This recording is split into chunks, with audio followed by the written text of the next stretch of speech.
Fridge. Like that. We're going to do legs. So from this part of your finger to this part of your finger, right here to here, from tip to the first knuckle is about an inch. So we want to do maybe like ½ inch. No thinner than that. I think I'm gonna. So it's about ½ inch or so. Now the most important thing with doing these are nice knife cuts, and also making enough glaze. So, did you read the recipe on here on over the weekend for carrots Vichy? It wasn't on the syllabus. Actually, Yes, it is. yes, it was. Yes. So it would explain that carrots Vichy comes from, we use the same water. Comes from an area in France that has naturally effervescent mineral water. We do not, so we're just using straight up water. You can do this with Sprite, which I don't recommend because it's kind of gross. But we're going to season it here now, like so. Most important thing again is not to overcook it. This is the last time that you will use salt in here. Put your cartouche in here, and we're going to cook them until they're tender. And the water pretty much is going to evaporate. So here's what I'm going to tell you. So what happens if there's not enough water in here? But the carrots are perfect. You're gonna get color. Add a little bit more water. If there's too much water, right, and I'm not going to be able to create a glaze, what do I do? Pour some of the water out. See, you guys are all so genius. So Who thought it was Monday? even on a Monday. So we're going to, the water is only going to come up partway through, right? And the reason why we're using a cartouche, I don't want any more water than this. The reason why we're doing a cartouche is we're keeping the steam in there with a little bit of vent. We're going to add sugar and butter, and we're going to create a glaze. How many of you made glazed carrots or glazed potatoes or anything? I made glazed potatoes and things. Right, so we made glaze, right? So how many of you have ever burnt caramel? I have a lot, right? So you take sugar and it overcooks and it becomes dark, too dark, right? So here we're going to create a glaze with no color. So we're not going to use brown sugar, we're just going to create a glaze. So if I don't use enough sugar, I'm just going to have watery carrots. If I use too much sugar, it's going to be able to create, it's going to have too much glaze. If I overcook my glaze, the butter is going to cook out and separate from the sugar. It sounds complicated, but it really isn't. I swear, it's your story. So we're going to cook this just until they become tender, and what I mean by that is I'm going to take them and poke my knife in, and it's going to go all the way through. But have a little bit of a resistance. So we're going to use a little bit of parsley. The reason why we use the parsley is to kind of enhance the glaze, just to show off the glaze. When you're doing parsley, just make sure that you're using just the leaves and no stems. Nicely chopped.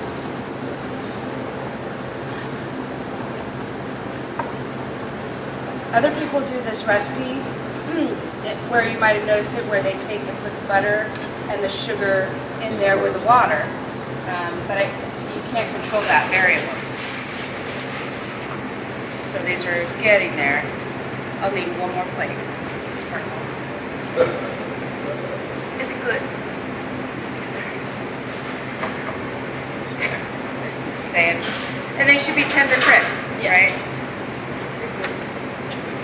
And not overcooked. And if your heat's too high on those green beans, the outside of your beans are going to get wrinkled and yucky.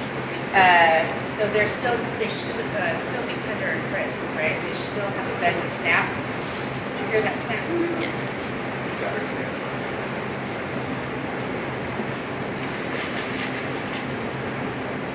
And when they're about, they're almost there, they're getting there. close. The ones on the outside are. So we swirl them around a little bit. So I should have a couple ounces of butter. Butter's up there. It's on the tray. I might only use one, we'll see. And sugar. You're gonna see these again tomorrow, but except tomorrow you're gonna do tournaise with turnips and carrots. Maybe parsnips if we're feeling lucky. Corned potatoes? No, turnip. Turnips. Oh, Since our being around, it should be there. Some of these are really rooty. We'll see. Like the outside ones that, if they're really fat, there's be too much root. I'll grab a wheel. It is pretty much my least favorite. With the braised cabbage. Yeah. I can't stand it. I think it's awful. I told you the story, right? About the braised red cabbage. The chef instructor, when I was in culinary school, used to feed it to us every Friday. Spetzel, schnitzel, braised red cabbage. And the whole entire school, for 2 years, every Friday it smelled like cabbage. So gross. I'll make it taste good. cabbage is really good, actually. No, I never had that. I don't I like never had cabbage pretty good. I will. I promise make you, I'll some make kimchi. it taste good. Yeah, you had that before? But I won't be happy about it. I can't get past the smell. You did? It's German? Heard it's good as hell. Yeah. Yeah, this kimchi's really good. I'm gonna plug my nose and take a bite. So now the water's almost all evaporated. Added a little bit more if I needed it. And I should be able to put my knife through and it should give some give. All right, now comes the fun part. So we're gonna throw in some butter and sugar. And start swirling it around to make a glaze.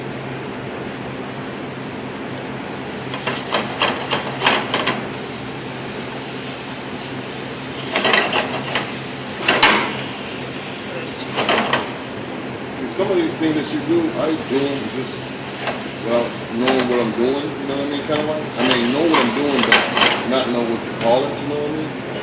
I don't want any color on here, actually. Yeah, man, I've done that before. Several times, different stuff. This pan, because it's rounded, it's giving me color, and I don't want any color. Careful. Hey, watch your face. Watch your face. There we go.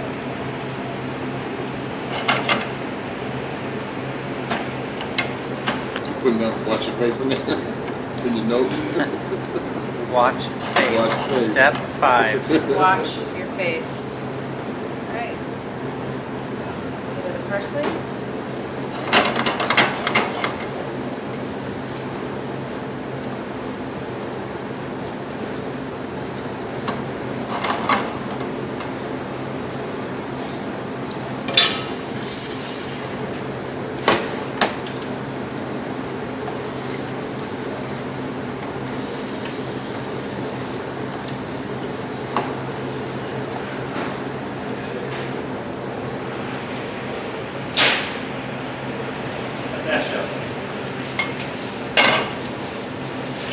I get a whipped cream one. Ooh, base carrots, good. There you go.